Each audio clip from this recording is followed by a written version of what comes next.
Évangile de Jésus-Christ selon saint Matthieu, chapitre 7, verset 21, puis du verset 24 au verset 27.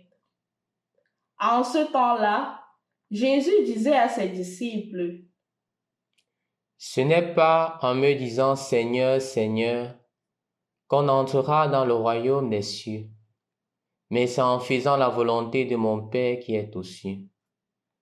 Ainsi, celui qui entend les paroles que je dis là et les met en pratique est comparable à un homme prévoyant qui a construit sa maison sur le roc.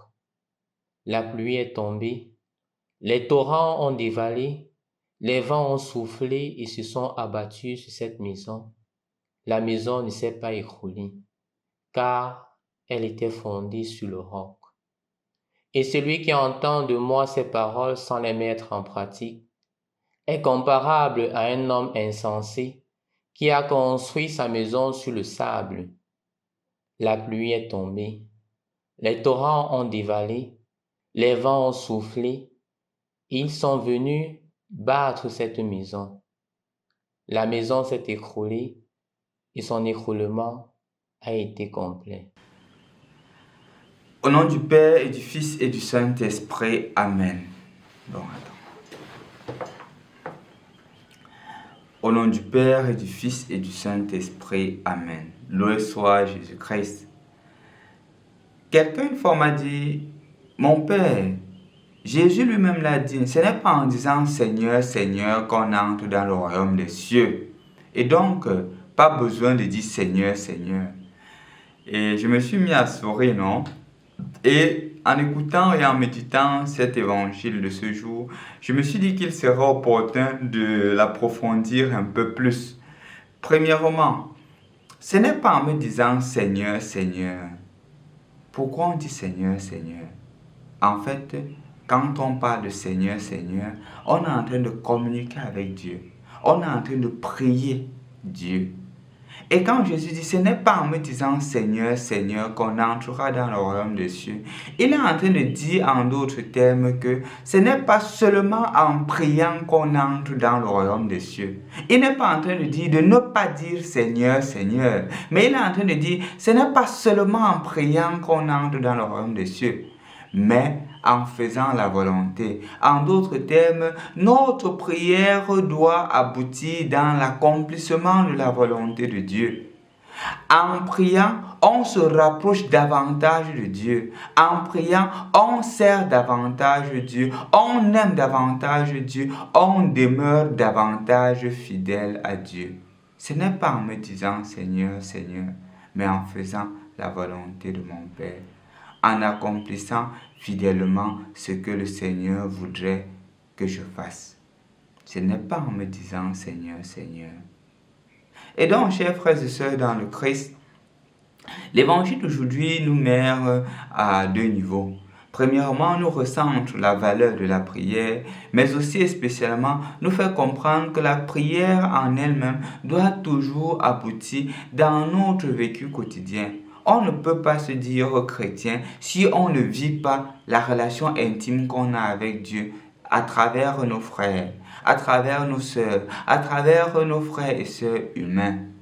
En fait, c'est l'objectif de l'évangile de ce jour, de pouvoir concrétiser notre amour pour le Christ dans un vécu quotidien qui imite la volonté de Dieu.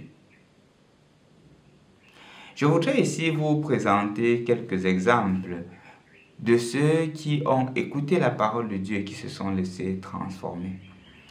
Il y a un jeune que je rencontrais, avec qui on a fait un certain cheminement, et il m'a dit que mon père, la parole de Dieu m'a transformé. J'ai dit comment? Il me dit qu'avant mon père, j'étais très insolent, spécialement à l'égard de ma grande sœur. Je voyais toujours en elle le genre féminin et je me voyais comme homme puisque je la suis directement et l'écart n'est que de 2 années.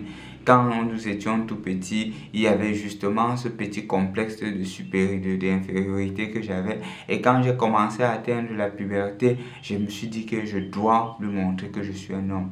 Et il y avait toujours ce sentiment de supériorité. Tout ce qu'elle me disait, je disais d'abord non avant de réfléchir. J'avais toujours une tendance pessimiste, une tendance d'objection, une tendance de toujours contredire ce qu'elle disait avant même de réfléchir. Mais plus j'ai écouté la parole de Dieu, plus je me suis laissé transformer par la parole de Dieu à travers les méditations quotidiennes, j'ai commencé à trouver en elle non plus une concurrente, non plus un adversaire, mais une créature de Dieu, une grande sœur qui m'aime, une grande sœur qui se soucie de moi, une grande sœur qui me donne les conseils pour que je sois une meilleure personne. De la même manière, combien de personnes, combien de couples se sont mis à raconter comment leur vie de couple était en difficulté. Ils étaient même sur le point du divorce. Mais lorsque ils ont commencé à méditer la parole de Dieu, ils ont commencé à écouter la parole de Dieu, ils disent que leur vie de couple est devenue de plus en plus belle.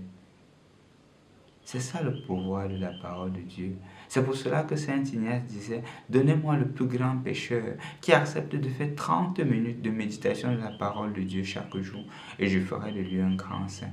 Parce que la parole de Dieu, comme on dit en anglais, is alive and active and it cuts more finely than any double-edged sword.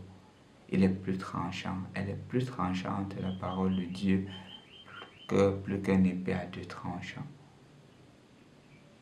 Chers frères et sœurs dans le Christ, est-ce que la parole de Dieu te séduit? Ou, plus encore, est-ce que tu écoutes la parole de Dieu? Et si tu l'écoutes, est-ce que tu te laisses séduire par elle?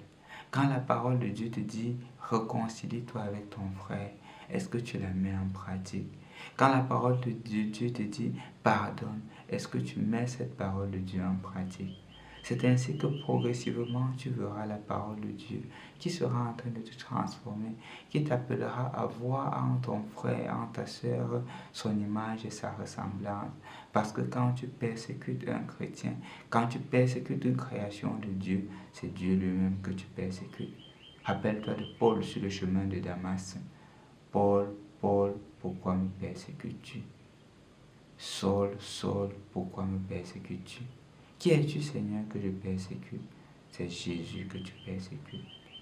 Ne sois pas un persécuteur de Jésus, sois plutôt celui-là ou celle-là qui utilise la parole de Dieu, non seulement pour tout se transformer, pour s'améliorer, mais aussi pour améliorer son entourage.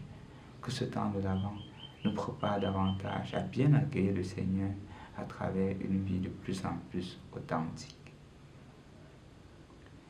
Au nom du Père et du Fils et du Saint-Esprit.